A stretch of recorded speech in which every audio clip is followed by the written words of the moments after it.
If you take a look on today's assignment, there are some examples. There's an example here that we're going to start with. Then on the back, there are several more examples. And then here are some easy problems to do that I'll help get you started on. But first, let's look at the examples. So example 1. I hope that you can see this from where you're sitting. That's why we're looking at it on the big screen.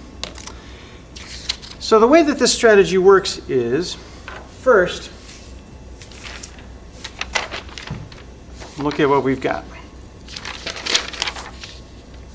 What I wrote were the chemical formulas for substances that are in the reactants. The reactants are on this side. And then there's an arrow that points to the products. The products are the things that you make.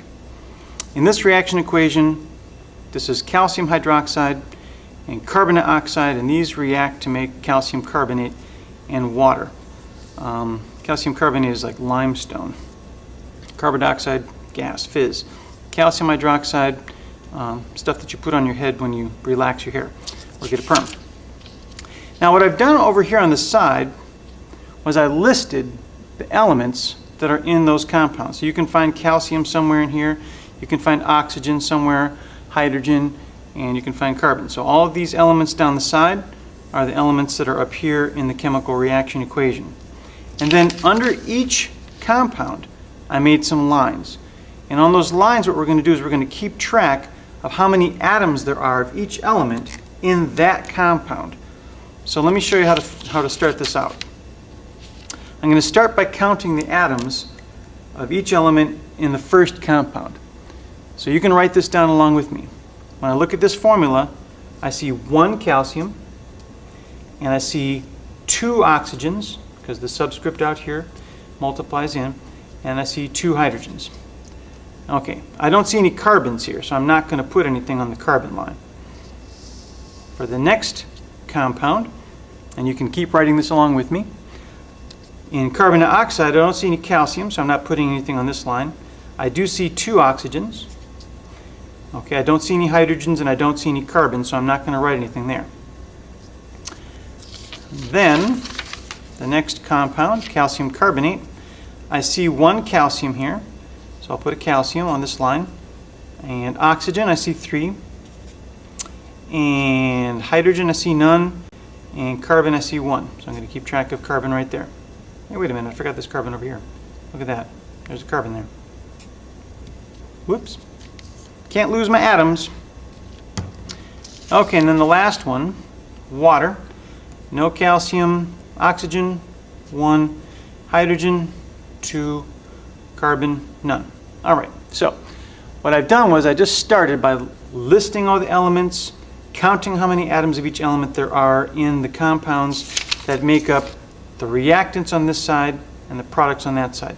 Sometimes to keep it straight, what I do is I make a little line between the reactants and the products so I can keep straight what I'm trying to balance, because I want to make sure to get the same number of atoms of each element on both sides. I want to have the same number of atoms on this side as I have on this side, because that will fulfill the conservation of matter law that says everything I start with, I have to end with.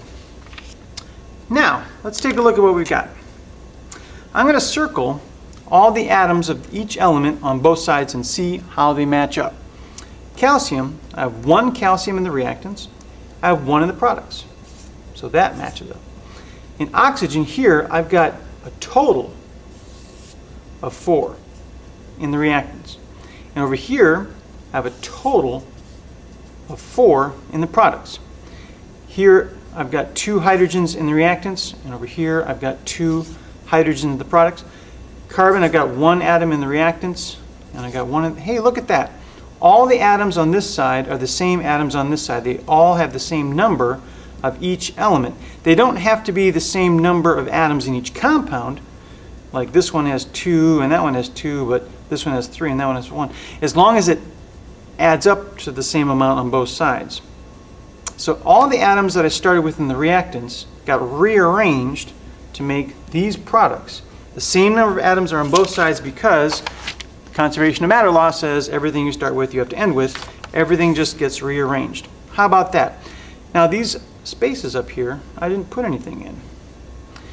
When there's no number up here, that means that we just need one of each of those compounds to fulfill a balanced reaction equation. So I have one calcium hydroxide, one carbon dioxide makes one calcium carbonate and one water. Those are the ratios of the substances involved in this chemical reaction.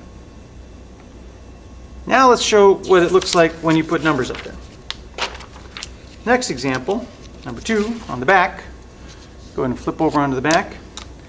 Get a little closer to this one for you.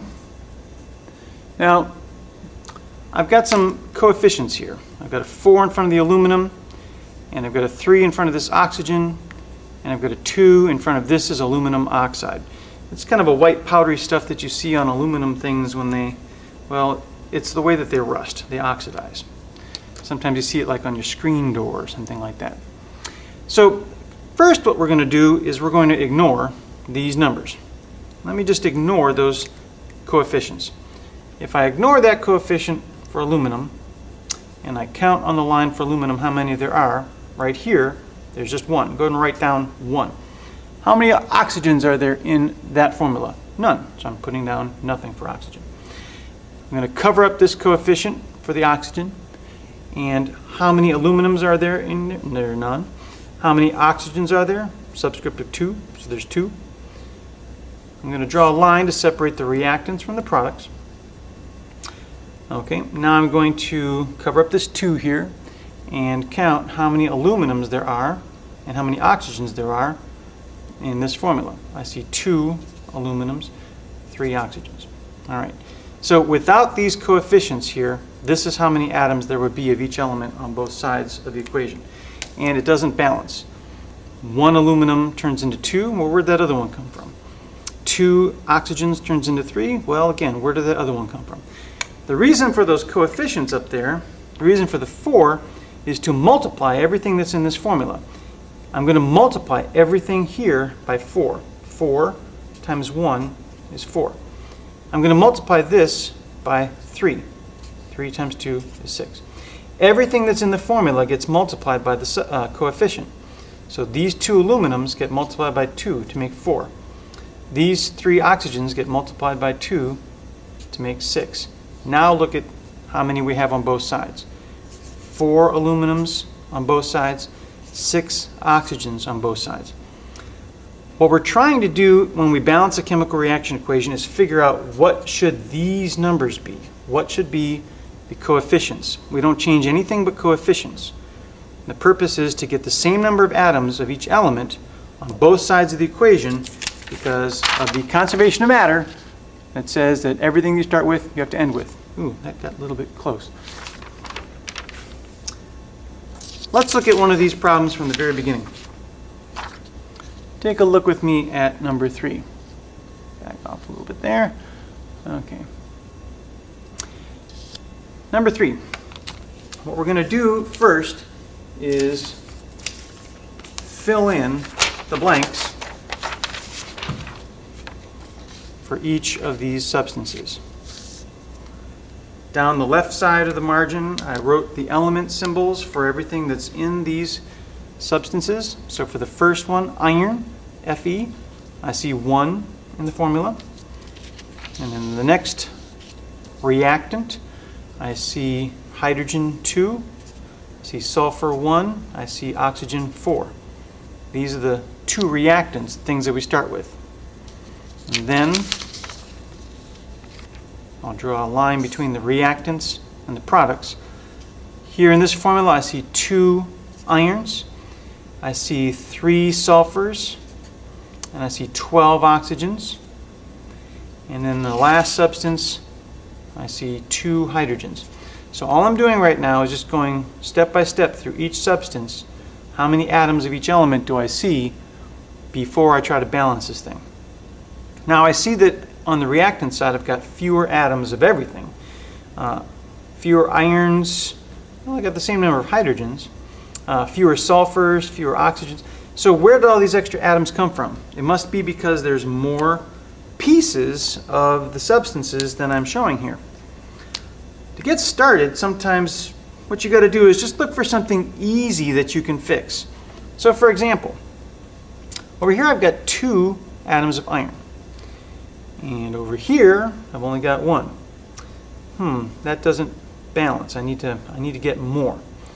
Over here, I've got 3 atoms of sulfur. Over here, I've only got 1.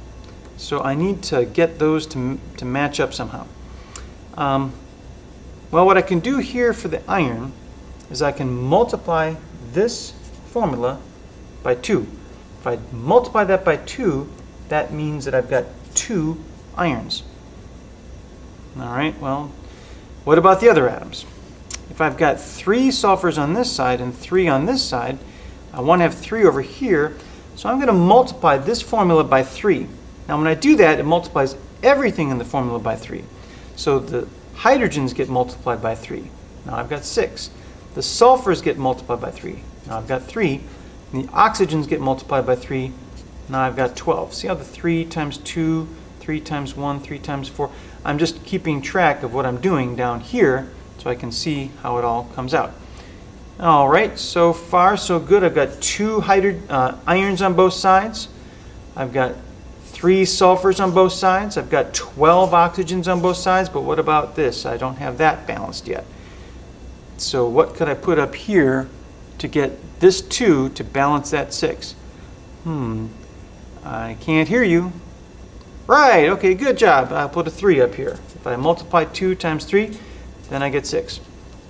Now I've got 6 atoms of hydrogen on both sides and it's balanced. I have the same number of atoms of each element on both sides of the equation, and that balances the equation so that it satisfies the rule of conservation of mass and matter. So what we're trying to do is get these numbers up here. What number goes right here? That's right, there's just a 1. You don't see it there. We have just 1 of this compound to make that formula. 2 atoms of iron, 3 molecules of sulfuric acid makes 1 iron sulfate and 3 little bubbles of hydrogen gas. Okay, so we're balancing chemical reaction equations by changing coefficients, the numbers that go in the front of chemical formulas. Let's try this next example. Start always by listing the elements that are in the formula and counting how many atoms of each element there are. You can write this down along with me. So here for sodium, there are 3. And for phosphorus, there is 1. And for oxygen, there are 4. There are no calciums and no chlorines in this formula, so I don't write anything here. The next reactant, there's 1 calcium and 2 chlorines. I don't have any sodiums, phosphorus, or oxygen here, so I don't have to write anything. Those are the 2 reactants. I'll divide my problem into the reactants and the products. Next substance, calcium, okay, we got 3 of those. Phosphorus, there are 2 of those, because the 2 multiplies. 2 phosphorus. And oxygen, there are 8. And then the last one, sodium chloride, that's table salt. I've got 1 sodium and 1 chlorine. Sodium phosphate plus calcium chloride, this is kind of a rock salt that you can put on your sidewalk. It's more expensive. It's also used for preserving pickles. Makes calcium phosphate. You find that in your bread. And sodium chloride, regular table salt. All right, so let's look and see what we've got. Does it balance? Sodium, 3 atoms over here. There's only 1, not balanced. 1 phosphorus, 2 and that's not balanced. 4 and 8, not balanced. 1 and 3, nope. 2 and 1, this thing's all out of whack. So what we got to do is pick a starting point and get things to fix up.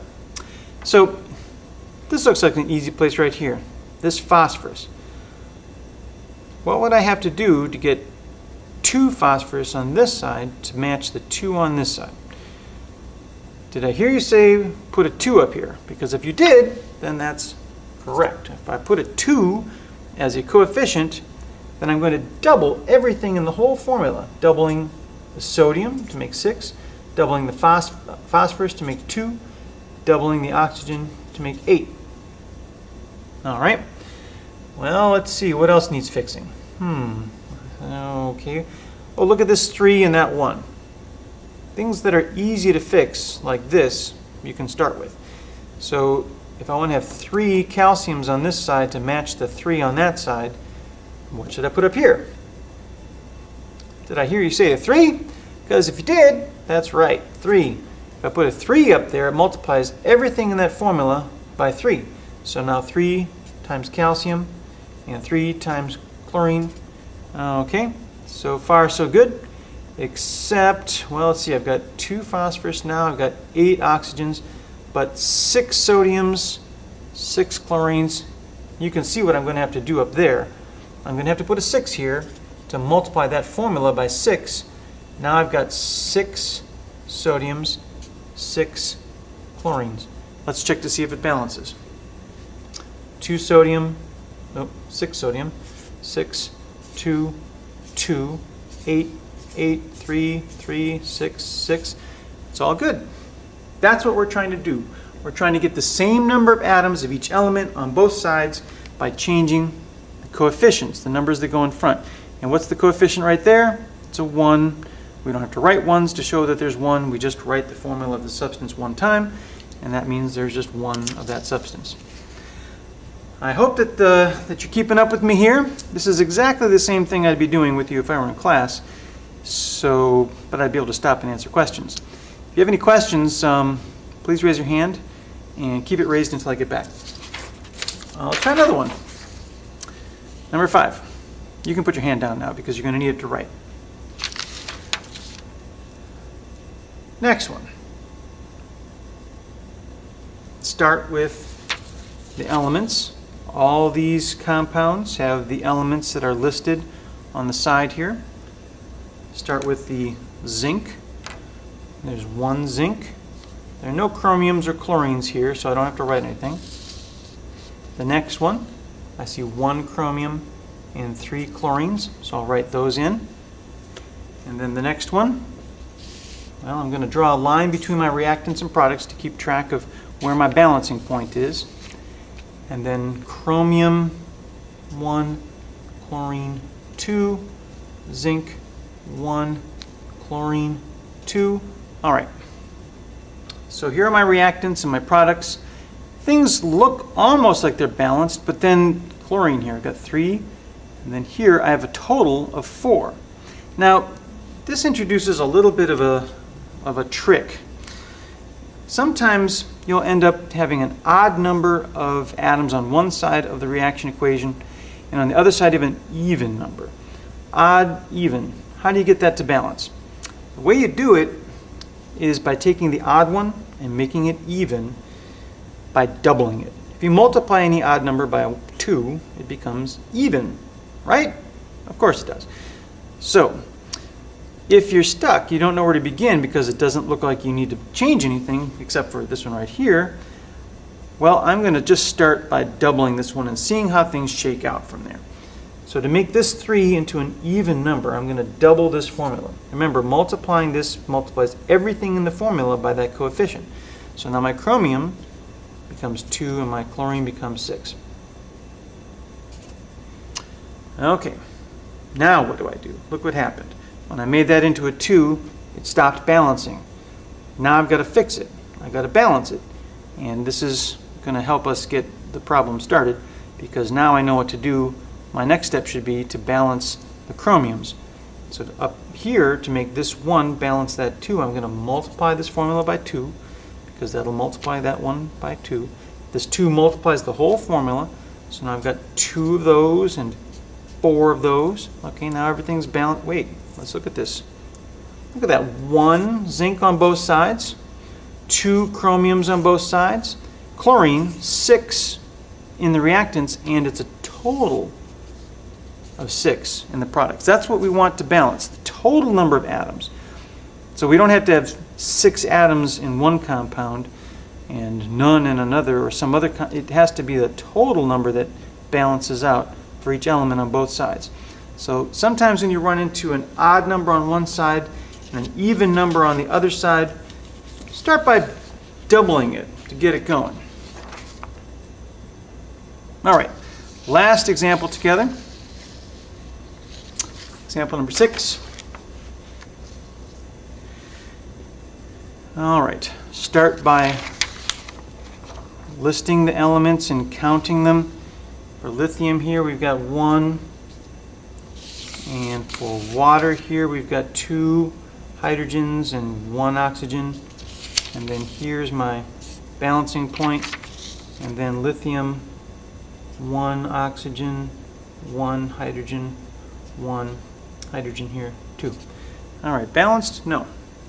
1 lithium on both sides, but 2 hydrogens on the reactant side, 3 on the product side. Oxygen looks balanced, but still, this isn't a done deal yet. This is an odd number trying to balance an even number over here. So the trick again, sometimes you have to make things all even. I'm going to do that by doubling this hydrogen to make it into an even number, because when you add up even numbers, you get an even number. I'm going to double this. And everything becomes doubled because I'm multiplying everything by 2. Now what? Well, this 2 and that 1 don't balance, so if I multiply that formula by 2, now I've got 2 on both sides.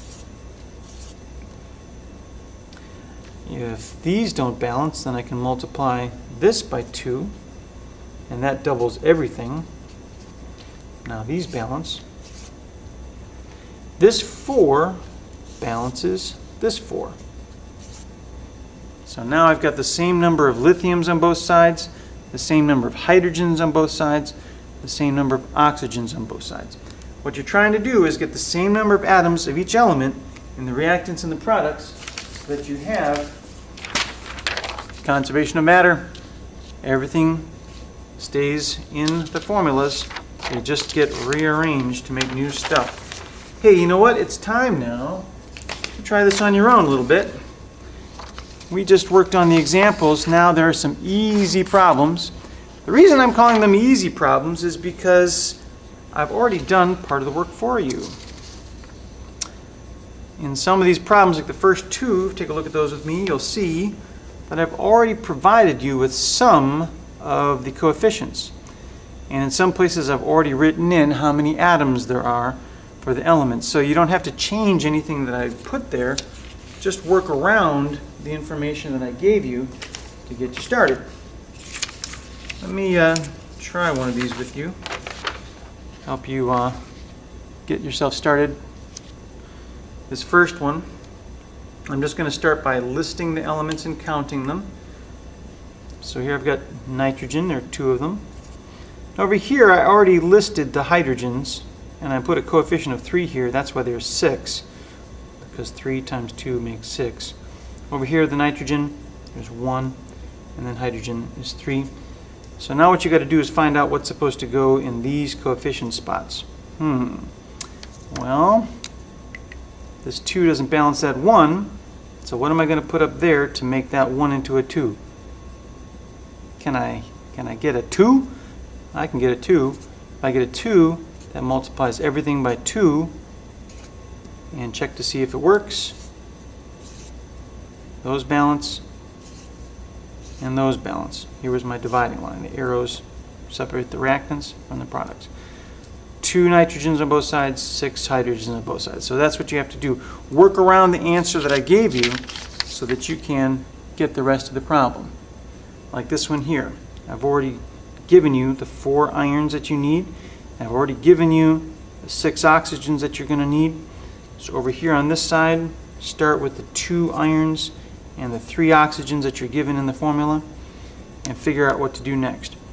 4 irons on this side, 2 on this side, 6 oxygens, 3 on. So how do I get that to balance? How do I make 4 and 2 balance? If I multiply that by 2, then everything gets multiplied by 2. And now everything balances. 4 is on both sides, 6 is on both sides, it's even Steven. So continue to use that process as you work your way through the remaining problems. Hold on to your work until tomorrow. We'll take a look and see how you're doing. And I hope that you're finding some success with these problems. we're going to be using this technique throughout the remainder of this coming up marking period until the final exam. And I expect that I should be back tomorrow and we can continue working on this then. Have a fine day.